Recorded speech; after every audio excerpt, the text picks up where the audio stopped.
Olá, tudo bem? Bem-vindo ao canal Viver de Renda. Se inscreva no canal, deixe seu like e compartilhe com os amigos. Nos acompanhe também no Instagram Viver de Renda Canal. Olha, eu queria começar esse vídeo falando sobre resultados dos bancos nos Estados Unidos. O Wells Fargo apresentou um lucro com alta de 32% no primeiro trimestre de 2023, chegando a quase 5 bilhões de dólares em lucro. As taxas mais altas impulsionam a receita com juros. A receita total do Wells Fargo aumentou 17%, chegando a 20,7 bilhões de dólares no primeiro trimestre. Então tá aí, o resultado do Wells Fargo veio positivo.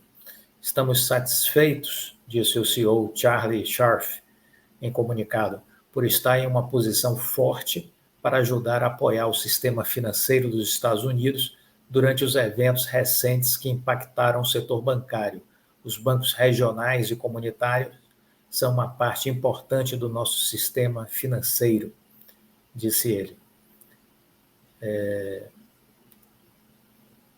Os gigantes bancários dos Estados Unidos foram inundados com dinheiro, pois os depositantes preocupados transferiram seus fundos de pequenos bancos regionais desde que houve o problema lá da quebra do Silicon Valley Bank, né?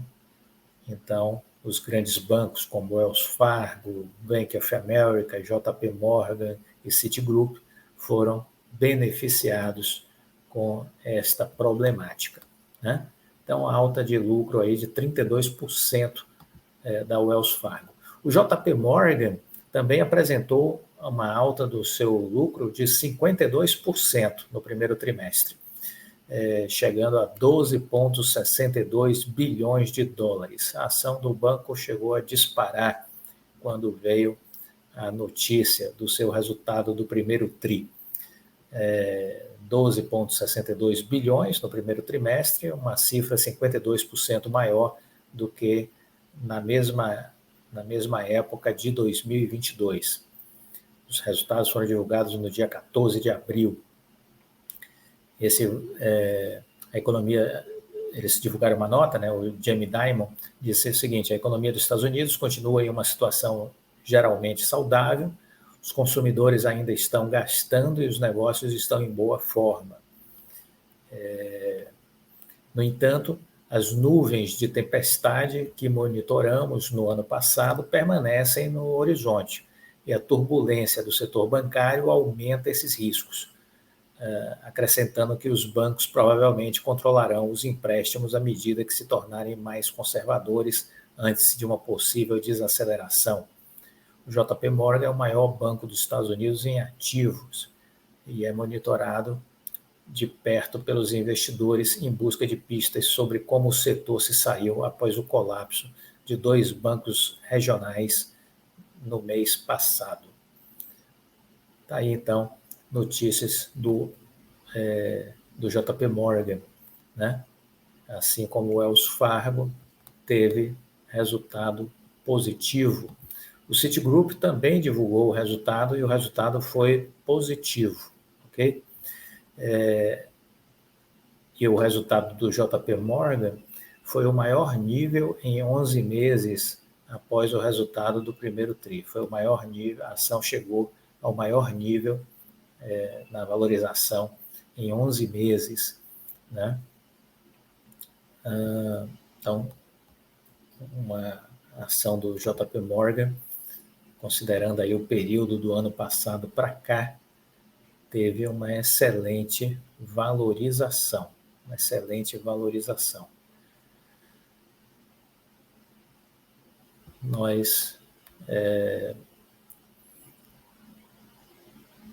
Nós falamos a respeito do JP Morgan recentemente na nossa mentoria, né? E no ano passado, nós fizemos um estudo na seleção de empresas a respeito do JP Morgan, né? Destacamos ele no nosso estudo.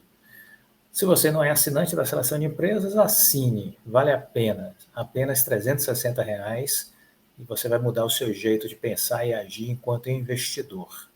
Não tenha dúvidas de que vai ser bom para você ser nosso assinante. Você vai participar de uma comunidade com mais de 570 pessoas que já entenderam a importância da seleção de empresas, a importância do nosso trabalho, né? Se você também quiser, nos dê o prazer de fazer a nossa mentoria. Temos vagas abertas na mentoria individual e tenho certeza que isso também vai ser muito útil para você. São coisas que você só vai descobrir vivendo, só vai descobrir conhecendo, entendeu? Então, eu tenho como premissa de que o conhecimento é um investimento que vale a pena. Então, invista em conhecimento e invista no seu conhecimento, né?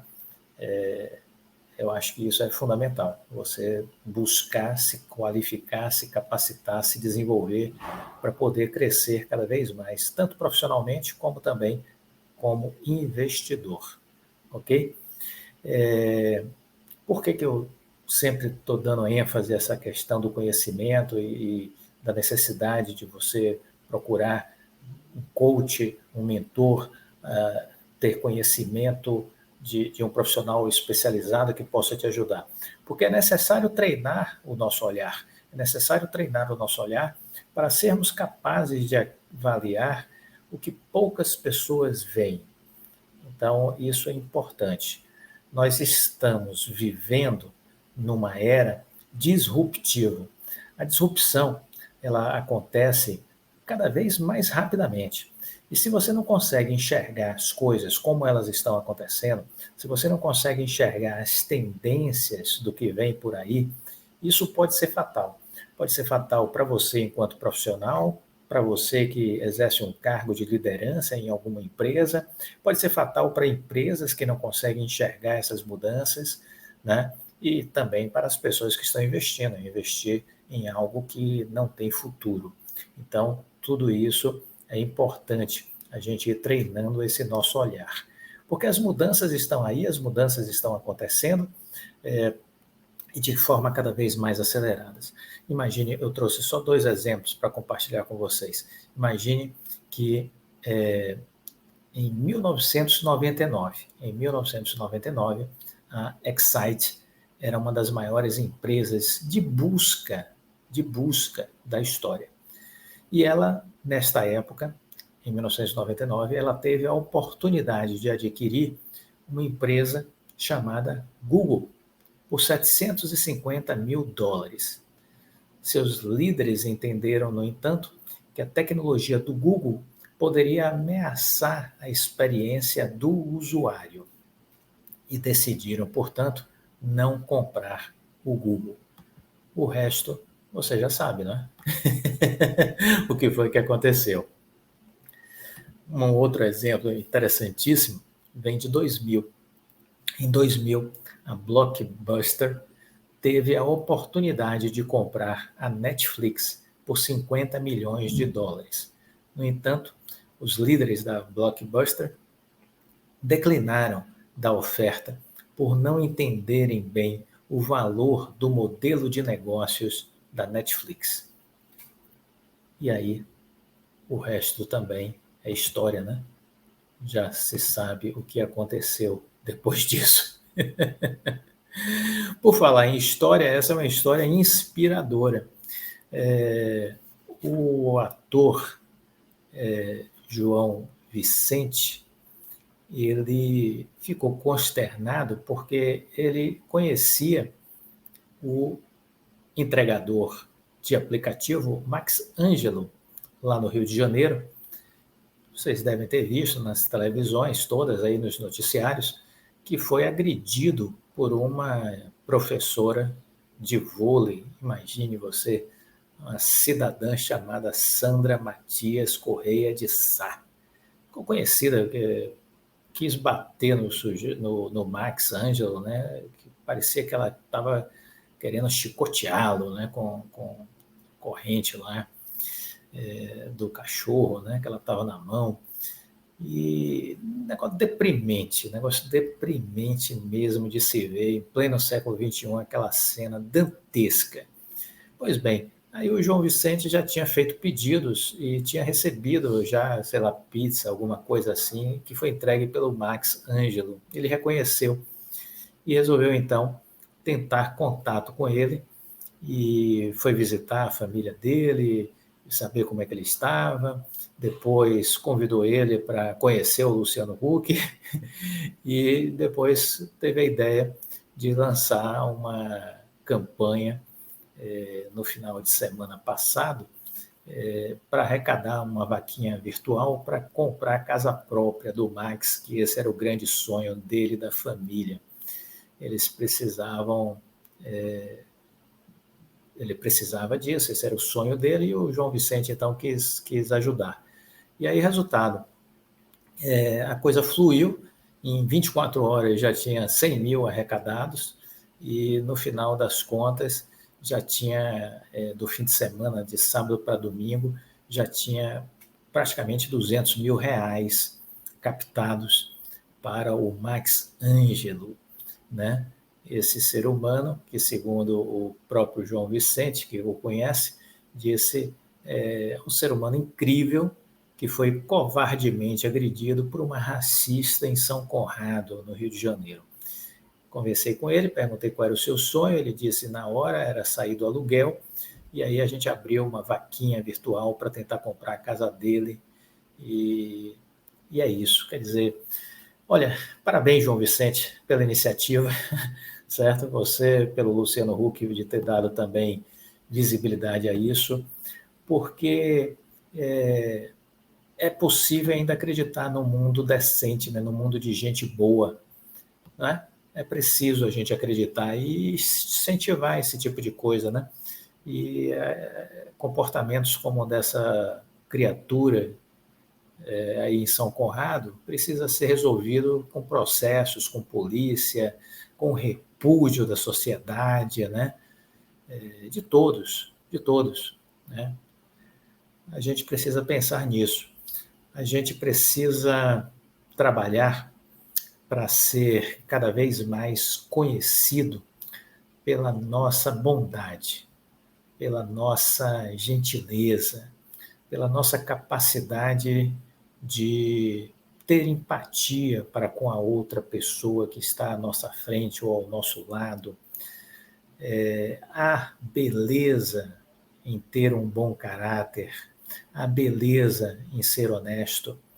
É preciso incentivar na sociedade, desde a mais tenra idade, a bondade, que as crianças cresçam, os adolescentes cresçam com a ideia de que energia boa vale a pena, que o mundo fica melhor se você semeia coisas boas. Esses são os valores que realmente vão importar. Esses são os valores que realmente vão importar. Sejamos bons exemplos, plantemos coisas boas, porque são essas coisas que nós colheremos lá na frente, né? Então, nós vamos colher o que estivermos plantando. Vamos lembrar disso e compartilhar essa ideia com os mais jovens, com as crianças, os adolescentes, né? Olha, o Congresso vai reagir, graças a Deus, já está se articulando para barrar algumas mudanças do presidente Lula com relação ao marco do saneamento básico. O presidente, mal assessorado, com uma visão de mundo ainda do século XIX, quis mexer no marco legal do saneamento, menos de 3 anos após ele entrar em vigor.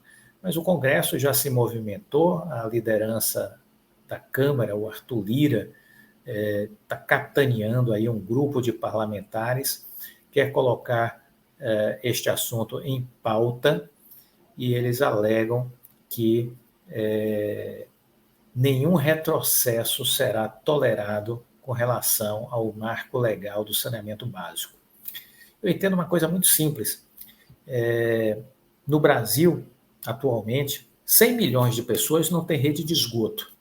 E eu acho que deveria ser crime o governador que não resolve este problema, o prefeito que não resolve este problema, deveria pegar cadeia.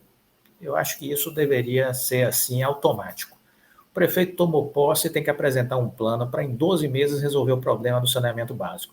Não apresentou, cadeia, perde o mandato e é preso. O governador, da mesma forma, deveria ter um plano de 12 meses para resolver o problema do saneamento básico. As pessoas precisam ter esgoto, isso é coisa básica. Ou o cara faz isso, ou ele é preso e perde o mandato. Talvez assim a gente resolva o problema, porque é um problema vergonhoso. Isso nos faz sentir ainda no século XIX, né? Quer dizer, 100 milhões de pessoas não têm rede de esgoto. Também falta água potável para 35 milhões de pessoas, de brasileiros. Isso é criminoso, isso é dantesco, isso é hediondo, entendeu? E aí, em vez de avançarmos nas questões da questão do saneamento, do marco legal, que permite que haja investimentos de empresas privadas para fazer o que a gente já sabe que as prefeituras não vão fazer por falta de recurso ou de prioridade, que os governos não vão fazer por falta de recurso ou de prioridade, né? Aí vem o governo federal tentar piorar o que já não é bom. Então, não dá para aceitar retrocessos com relação ao saneamento básico, né? Nós temos é que avançar, e não será, esse avanço ele não será possível achando que as estatais, o modelo de estatal, de empresa estatal na área de tratamento de água e de esgoto, que vai ser isso que vai resolver as necessidades deste segmento, deste setor. E a gente precisa parar de populismo, precisa parar de demagogia, precisa ter responsabilidade. Talvez uma das iniciativas que seriam boas seria essa, né? Criar o crime que prefeito e governador que não resolvam o problema devem ser presos e perder mandato. Aí talvez a gente acelere as mudanças necessárias. Muito bem. Uma outra coisa importante para a gente compartilhar aqui é que a gente está falando aí dos processos, né? Estamos falando dos processos que foram realizados aí contra a Oi, né? E eu queria aqui compartilhar um outro documento com vocês, que foi o documento, vamos dizer assim, contratado pela Oi para apresentar ao Ministério Público Federal. E a Justiça dizendo que tinha total condições de resolver seus compromissos. Vejam vocês, está aqui a Lix Associados, está vendo? Nota técnica, capacidade econômica das recuperandas para cumprimento das obrigações do processo de recuperação judicial nos próximos 3 anos. Então está aí, Grupo Oi, um documento extenso, né? É um documento extenso. Eles aqui fizeram um documento de 21 páginas, dizendo que o trabalho foi desenvolvido mediante análise de informações. Olha só essa nota. O trabalho foi desenvolvido mediante análise de informações disponibilizadas pelo Grupo Oi. Está vendo? Ou seja, eles estão dizendo que se o trabalho deles tiver algum erro, a responsabilidade é do Grupo Oi, está vendo? O trabalho foi desenvolvido mediante análise das informações disponibilizadas pelo Grupo Oi, bem como das divulgadas ao mercado e tem por escopo o cumprimento da decisão proferida, as folhas tais dos autos do processo da 7ª Vara Empresarial. A responsabilidade da Lix é limitada a expressar, sob a perspectiva contábil e financeira, opinião técnica sobre a capacidade do Grupo Oi de honrar as obrigações nos próximos 3 anos, de acordo com o seu plano de recuperação judicial e aditamento. A Lix não se responsabiliza pela realização de eventos futuros divulgados pelo Grupo Oi em suas demonstrações financeiras, pela sua natureza incerta. Ok? E aí eles continuam. ela foi contratada, foi designada pelo Grupo Oi para elaborar uma nota técnica com a finalidade de demonstrar a viabilidade econômica para honrar as obrigações dos seus planos de recuperação judicial e de aditamento pelos próximos 3 anos. Em seu relatório circunstanciado na execução do plano de recuperação judicial, o administrador judicial apresentou a planilha ilustrativa do cumprimento das obrigações. Por meio dela, identificou-se obrigações vincendas nos próximos 3 anos, indicada na tabela a seguir. E aí ele demonstra aqui quais eram os compromissos, está vendo? Os compromissos que tinha a fazer, está vendo? De pagamentos, quem eram as pessoas as instituições que teriam receber. Então, inclusive, tem aqui os bondholders, está vendo? Pagamentos de bondholders, está vendo? Bondholder qualificado, bondholder não qualificado, tá vendo? Fundação Atlântico. Tudo isso aqui é uma tabela que eles colocaram, né? E aí eles deram parecer. O trabalho foi desenvolvido com a finalidade de apurar a capacidade de pagamento das obrigações do plano nos próximos 3 anos, atendendo em razão ao requerimento do Ministério Público Federal, né, do Rio de Janeiro, fundado na preocupação quanto ao pagamento de diversos credores inseridos na regra de pagamento vintenária da cláusula 4.3.6 do processo de recuperação judicial. O plano original, aprovado pelos credores em assembleia, realizado no dia 19 e 20 de dezembro de 2017, sofreu alterações. Aí eles se referem aqui ao aditamento, né? Eles se referem aqui ao aditamento, comentam algumas questões, aí falam dos valores que eles olharam, né? E tem mais algumas observações, os indicadores, mensuração da companhia, pela companhia do passivo a ser quitado até 2025, foram examinadas demonstrações financeiras, divulgadas em 11 de 8 de 22, contemplando os resultados do primeiro e segundo trimestres. Destacar aqui os indicadores, falaram da receita líquida, né? Dívida líquida, que tinha sido reduzida de forma significativa, passando de 25 bilhões para 16 bilhões, resultando uma queda de 37,3%. Veja aqui ele falando da dívida líquida, né? Considerando aí o primeiro e o segundo trimestre. Caixa disponível de 5 bilhões também, eles destacam isso. Melhoria dos indicadores no segundo trimestre.